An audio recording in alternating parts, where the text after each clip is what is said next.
Hello everyone, MJ Hobby Corner here, and today I have a little update on the cavern project.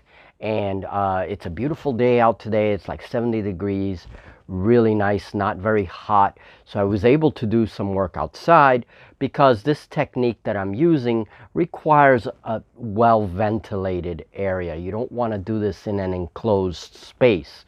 So I got some terrain pieces done for the cavern, and I'm going to show you those in just a second. So for those of you that don't know, the Cavern Terrain Project is something that I announced with Julie a few months ago in one of the Martin and Julie chats every other Sunday. And I said that we were planning to do some kind of Underdark war, right? So a battle beneath the ground with kind of your typical races for underground. So things like lizard men and goblins and dark elves and dwarves, right?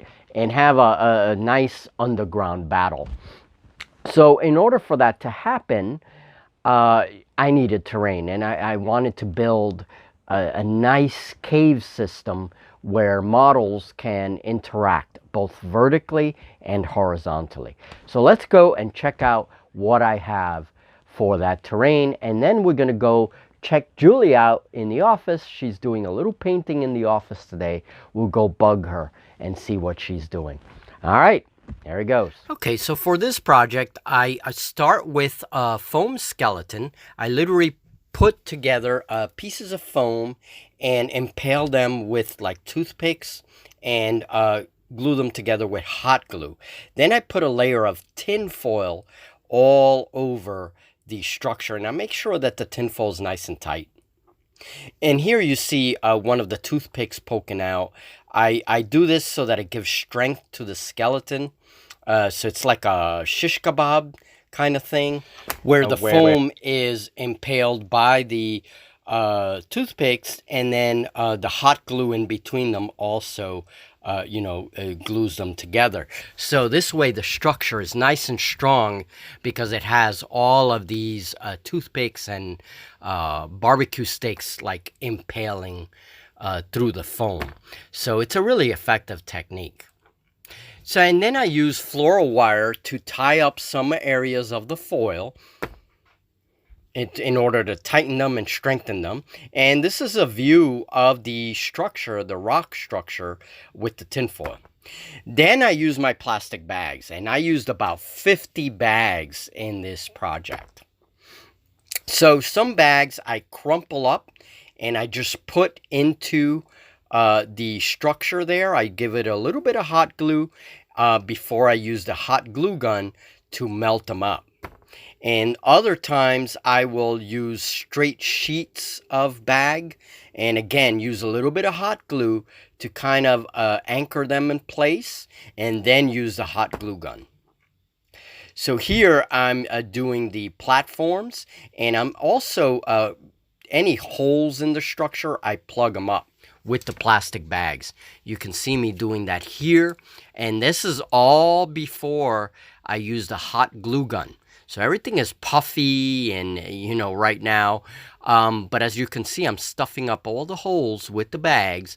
And then once you give it that hot glue gun treatment, everything melts in there. And it just gets nice and tight. Other times it will expand. But what I'll do is use a dowel. You can see that right here in the video. Look how it just constricts, right? And it gives you all that nice texture and just great stuff. Now for this, I open up all my windows in the studio, and I have a fan in back so that I don't inhale anything. But here is, I'm using a brush to kind of shape the plastic that has molten a bit, right? You can see how all of this texture is beginning to kind of add up.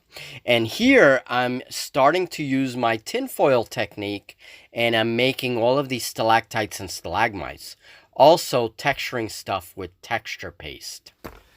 All right, so here is the terrain pieces that I worked on these past couple of days, and you know, here is the big one. Okay, and this is one of my favorite ones so far. I think it's come out really, really well. Um, Here I'm just gonna spin this a little bit. Okay, and you can see all of that complex texturing in there created by melting those plastic bags. And as I said before, this was a technique that I learned from Black Magic Crafts. He was doing some stalagmites by using plastic bags, melting them. And so I added my own techniques and mixed it in with my tinfoil technique, and I made these pieces. Now, again, I want to say this again. A shout out to DM's Scotty, who has inspired me over time with his own crafts.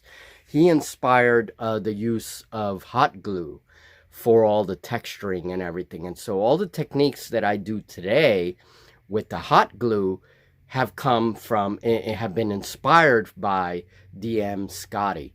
You know, he has an excellent channel, and if you guys haven't heard of him, go check him out. He really has a ton of very cool crafts using the hot glue gun and cardboard, and you know, and this is mostly for Dungeons and Dragons, what he does, but still there's a lot of crossover with our hobbies, you know, and all the stuff that he does works very well in wargaming as well, in you know, tabletop wargaming.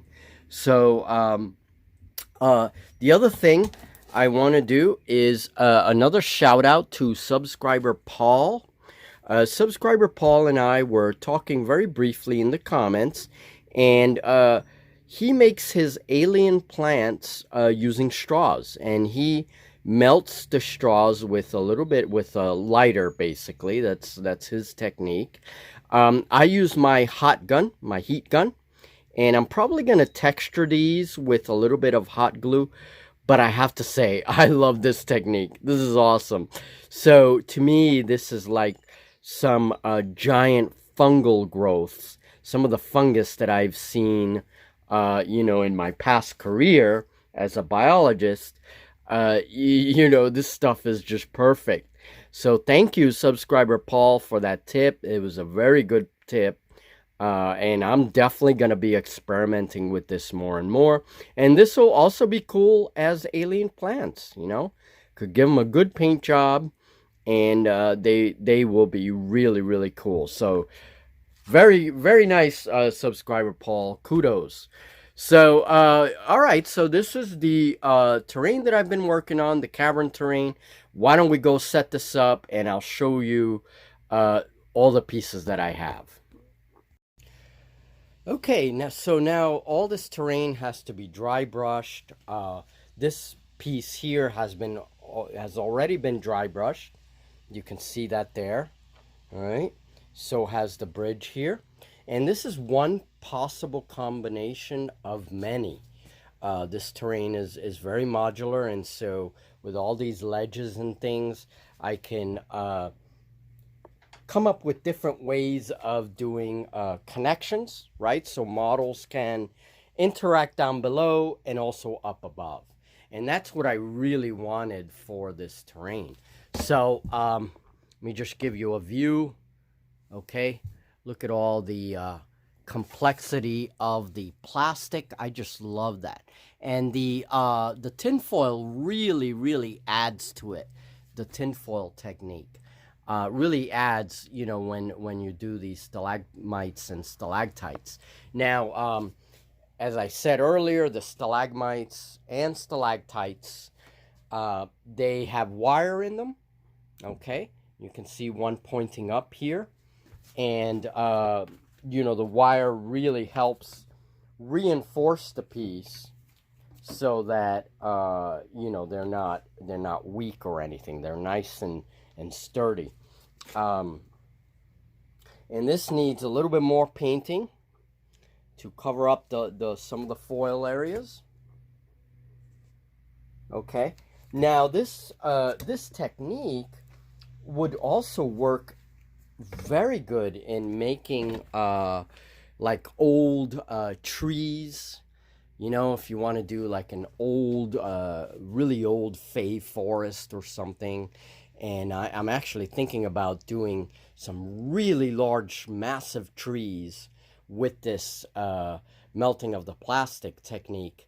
And then do like some battles with fay, you know, with elves and fairy and you know, orcs and goblins and whatever it is, but just have a battle that takes place in some canopy of a you know, massive forest.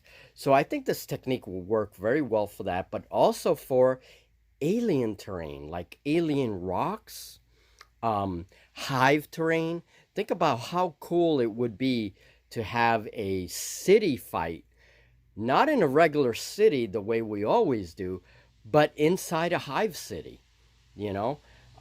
Maybe invade a hive city or something and have some cool terrain like that, and just maybe do things a little bit different to represent the hive, but I think it would be so cool.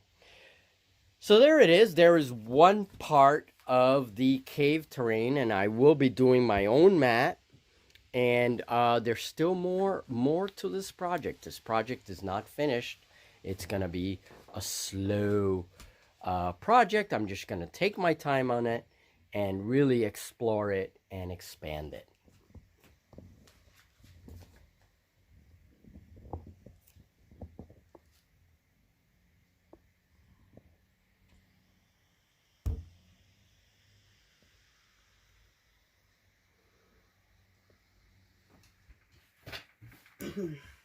All right, and here we are in the MJ Hobby Corner office, and oh, look who's here. I guess Simon is supervising, checking out all making sure everything's okay, right, Simon? Yep. He's all right, checking yeah. It out. All That's right. his little perch. He sits with me when I'm in here. He sits with me all day long.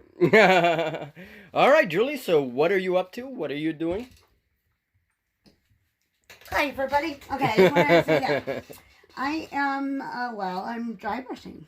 Okay, so you're dry brushing, helping me out with some of the Vanguard Abyssals. Yep. Okay, and so just doing a little bit of dry brush. It's good practice. Yeah, it's good practice, and I've been slacking off. I've been a slacker. So. Well, no, we've both had medical we've had stuff, some so stuff going on. But, yeah. But anyway, we're here and painting and having fun in the office. My new favorite room in my house. There you go. It is, for sure. All right. So that's what you've got there. Okay, so these guys will be ready to go into the studio for more thorough painting, and Julie's just giving me a nice hand in the beginning to help out. Oh, not that kind. Yeah. So thank you, Julie.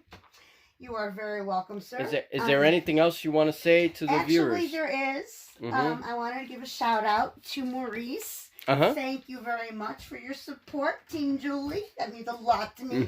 So, if there's any other Team Julie out there, I'd love to hear from you. And also, female gamers. Are there female gamers out there? Give me a shout out. Come on, put it in the comments. There's got to be another girl. Okay, oh, there's a lot of them out there. So I'm sure. Let me know, sure. girls. Come on. Let me know. Tell me who you are. Introduce yourself. All right. All right. Well, that's great. Thanks, Julie, and thanks for your help. Sure. And all right. Goodbye, Simon. Simon. He's definitely getting into trouble. All right, guys. Well, that was a personal little intro with Julie in our new office, MJ Hobby Corner office, and all right. So the next phase of the cavern project, I'm gonna take a little break from the project so I can do other things, but we're going to get right back into it. We're not planning on playing these games until probably towards the end of the summer. So we have plenty of time. Now, with the cavern terrain project, the next phase is the walls, cavern walls. We're going to look into cavern walls and start to do some cavern walls for some maze-like effects, right, on some of the boards. These are going to be small boards. They're not going to be very big. But I want to have enough terrain that if we want to have a big battle with a big board, we can do that. And then phase 3 of the project is going to be the scatter terrain. Smaller pieces, giant mushrooms, crystal, clumps of crystals and things like that. That will help kind of add a little bit of color to all the drabbiness, and also some more interesting terrain. Okay, so there'll be 3 phases, and we're going to take our time and enjoy it. So thank you guys, and I'm sorry if this video is a little bit longer than usual. These updates are generally very short, but there was a lot to cover. Talk to you in the next video. We'll see you in our next game. Okay, and thank you for all your support, guys, and we'll talk very soon. You guys are awesome. Take care. We'll see each other soon. Bye now.